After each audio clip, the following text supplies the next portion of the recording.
Hi Year 6 and welcome to today's home learning. This is our second day of home learning and today we're thinking about our learning journey. Yesterday we looked at imagery and we looked at using the senses, so taste and smell and sound, so what we can hear, and all the ways we could use the senses to describe and create that imagery, create an image in people's minds.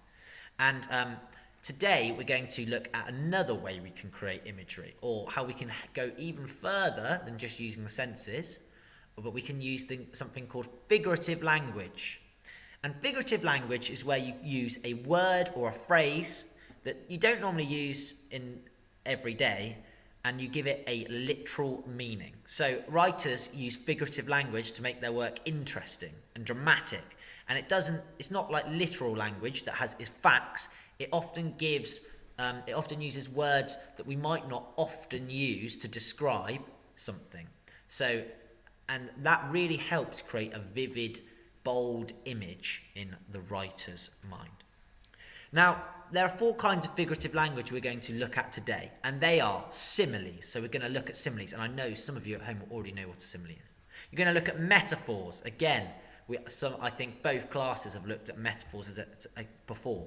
We're going to look at onomatopoeia, and we are going to look at personification. And when we look at those things, we are going to learn and use figurative language, hopefully, in our own work. Now, to begin with, if you are really struggling maybe at the end of the lesson, you could use this link that's going to take you to BBC Bitesize, and it's going to give you some more information about similes and metaphors. But I think we're all going to do really well.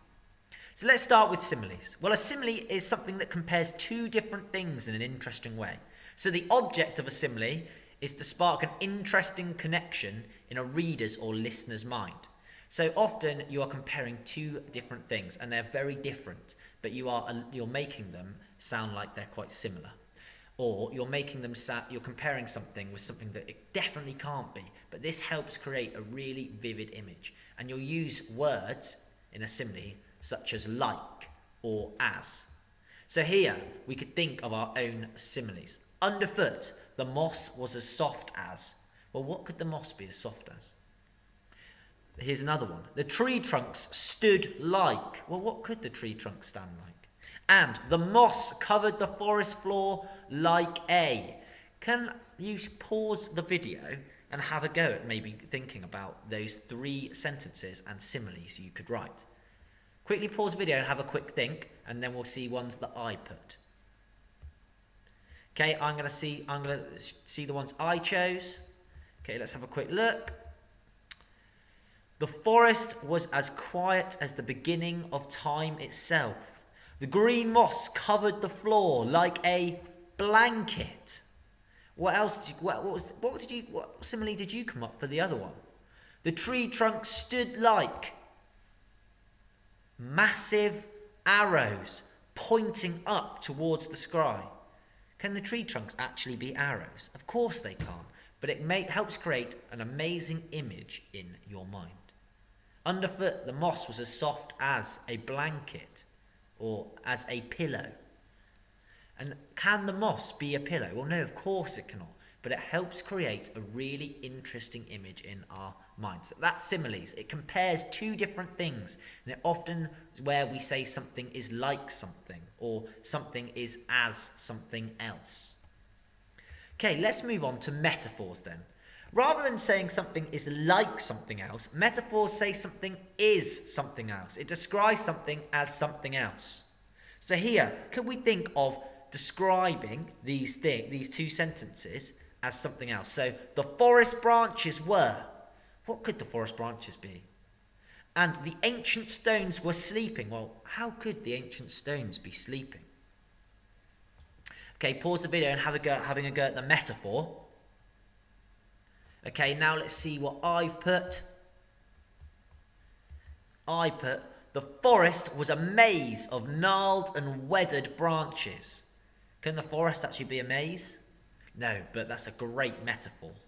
The forest floor was preserved by a carpet of moss.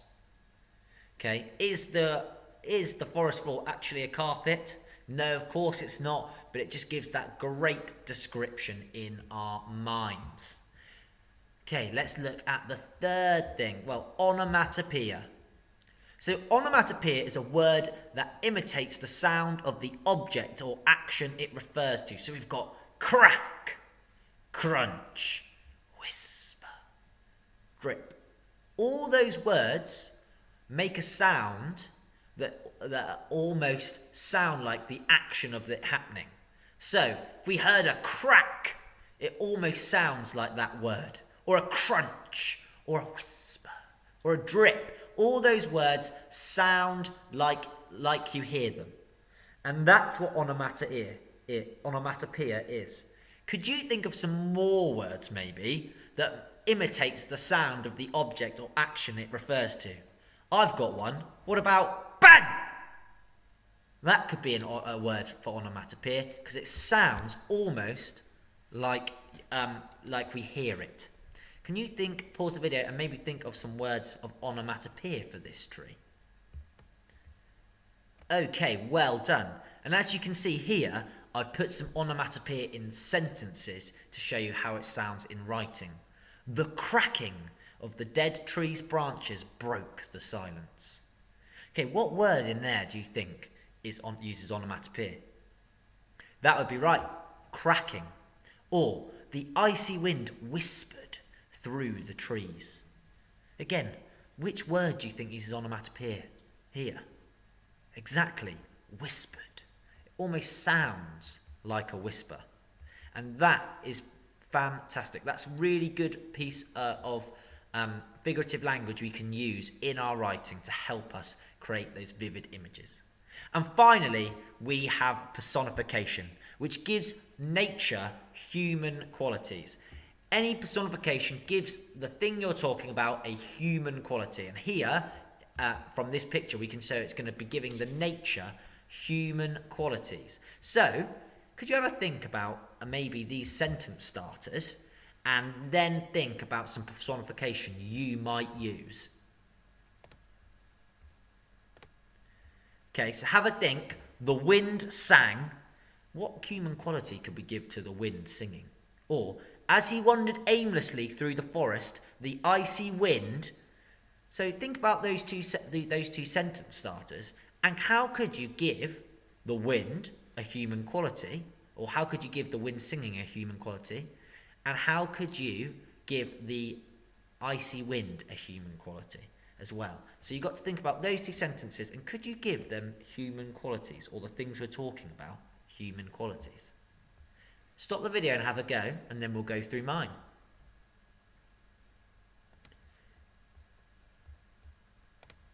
Now you've had a go, let's look at my ones. The tired tree's branches moaned in the gusts of wind. How do you think we've given the tired tree's branches a human quality there? Exactly, they're moaning like we might moan. Or the dew which clung to the green moss danced as the sun's rays woke the forest. Again, will the dew actually dance? Of course it won't, but it helps us give the nature a human quality, saying it's dancing. Moss suffocated all life and all was preserved under a blanket of green. Okay, again, the moss can't actually suffocate someone like we might do, but it's giving us a human quality. And let's think of some for the examples we just thought about a minute ago.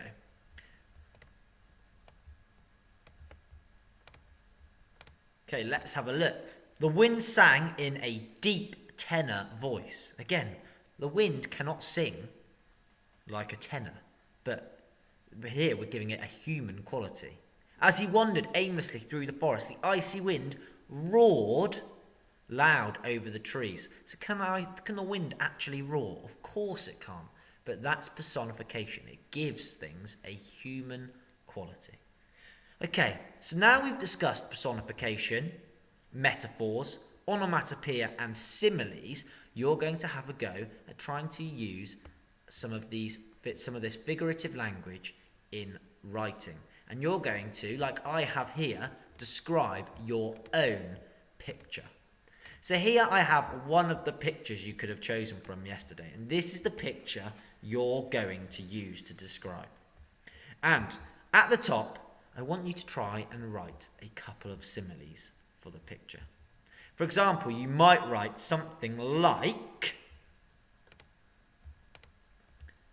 the lakes were blue like a sapphire. The lake was blue like a sapphire.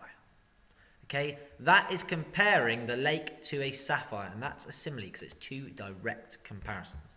I also want you to try and use some onomatopoeia. So write a sentence where it uses a word that imitates the sound of the object or the action. Okay, I want you to try and write a metaphor. Describe something as something else. And I want you to try and write a couple of sentences using personification. For this image, I'd like you to try and write 2 sentences for each piece of figurative language. So you're going to need to use 2 sentences for similes, 2 sentences for metaphors, 2 sentences for onomatopoeia, and 2 sentences for personification. If you have done 2 and you think you're really, really good, you could even do more. Please try and have a go at using these 4 types of figurative language and describing the image. Well done, and as I say, always try your best. Good luck and give it your best shot.